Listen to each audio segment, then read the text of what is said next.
Rome was a city that seemed untouchable, a place where marble temples, crowded markets, and endless celebrations created the illusion of an eternal empire. But on the night of July 18th, 64 AD, that illusion shattered. It began with a single flicker of light, deep within the merchant district near the Circus Maximus. At first, no one worried. Small fires were common in ancient Rome, but this was different. The wind was sharp, the air was dry, and the flames spread like they were hungry for something bigger than wood and cloth. People woke to the sound of crackling beams collapsing over their heads, to neighbors screaming their names, to a suffocating wall of black smoke swallowing entire streets.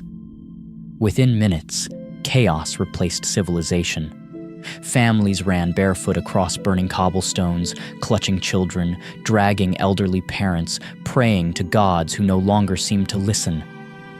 And high above the city, as orange light swallowed the night sky, some whispered a terrifying question. Was this truly an accident? Or had someone, somewhere, desired the destruction of Rome itself?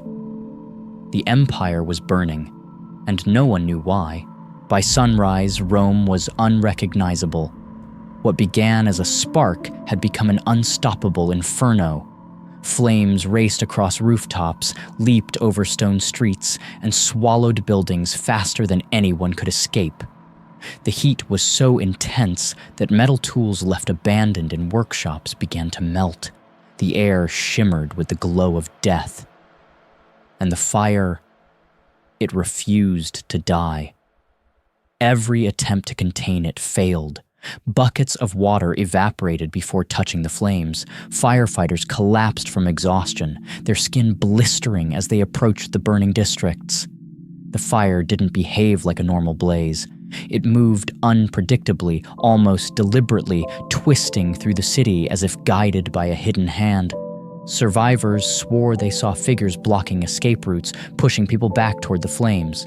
Others claimed they heard men shouting, "Let it burn!" though no one knew who they were or why they would say it.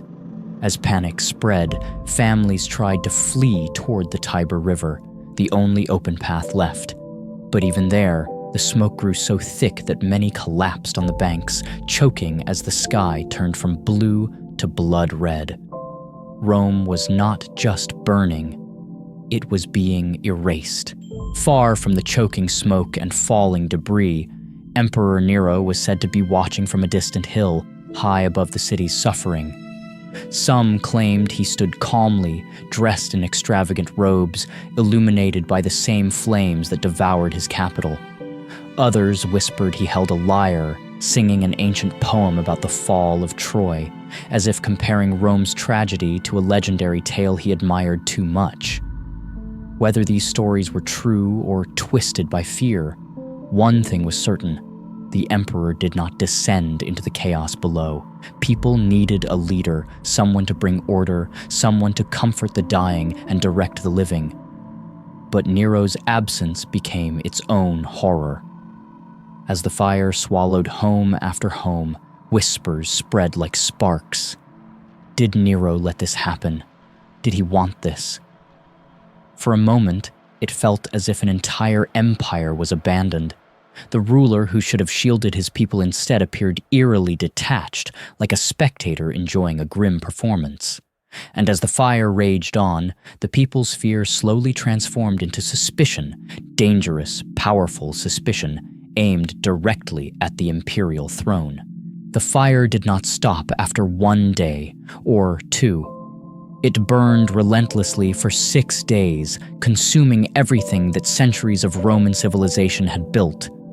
Temples crumbled, statues cracked, and entire neighborhoods were reduced to blackened skeletons of stone. Birds fell from the sky, their wings scorched mid-flight. Animals in the market screamed until they could scream no more. Even the river, normally a place of refuge, filled with ash so thick that it moved like liquid shadows. Every hour brought new nightmares. Streets twisted into burning corridors, walls collapsed without warning. People searching for loved ones stumbled upon charred bodies they could not recognize. The city smelled of smoke, fear, and loss. Rome, once the heart of the world, felt like an abandoned battlefield. After nearly a week, when the flames finally weakened, almost 2/3 of the city lay in ruins. Families who had once lived in grandeur now stood homeless, staring at the remains of a city that no longer felt like home. But even as the last embers died, something darker began to rise. A human-made fire, crafted not from wood and oil, but from anger, blame, and political survival. When the smoke cleared, Nero faced a crisis more dangerous than the flames themselves. The people were whispering about him. Rumors spread that he had ordered the fire, that he had dreamed of rebuilding Rome in his image, that he watched with satisfaction as the old city collapsed. Nero needed someone to blame, someone powerless, someone unpopular. And he found them, the small, misunderstood group known as the Christians. They were easy targets, strange beliefs, secret gatherings, and no protection from the powerful. Nero announced that they were the true culprits, responsible for setting fire to the empire. The public, desperate for answers, accepted it. Fear turned into fury. Within days, soldiers stormed homes, dragged families into the streets, and arrested anyone who followed the new religion. People who had survived fire now faced torture. Some were thrown to wild beasts. Others were burned alive to match their crime. Rome's desire for justice had transformed into a spectacle of cruelty. The fire had ended, but Nero had ignited something far worse, a persecution that would stain history forever.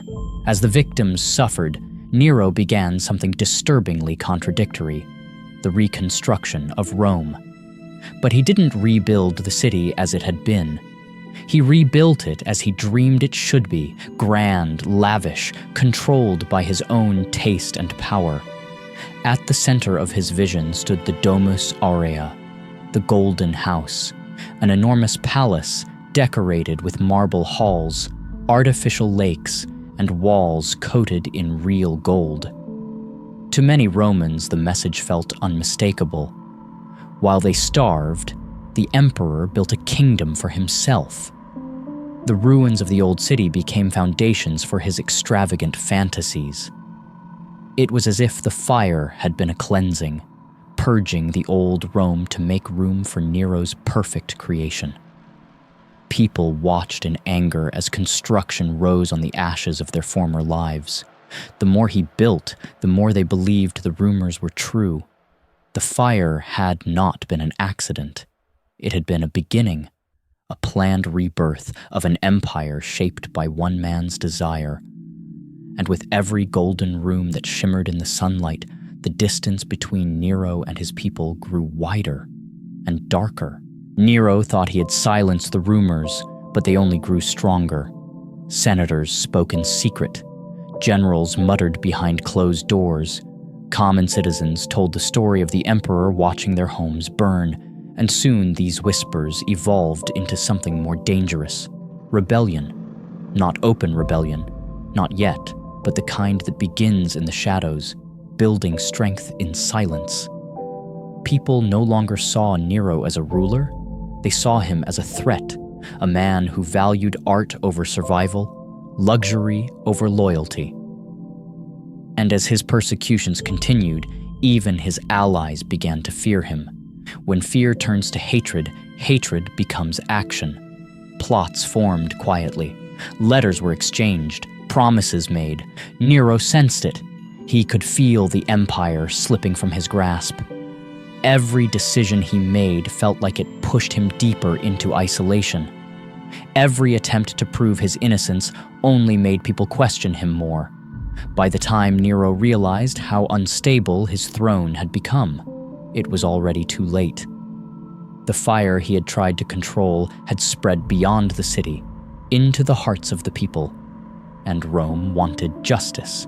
4 years after the Great Fire, Nero's world collapsed. Armies deserted him. Senators abandoned him. Even the palace guards turned their backs.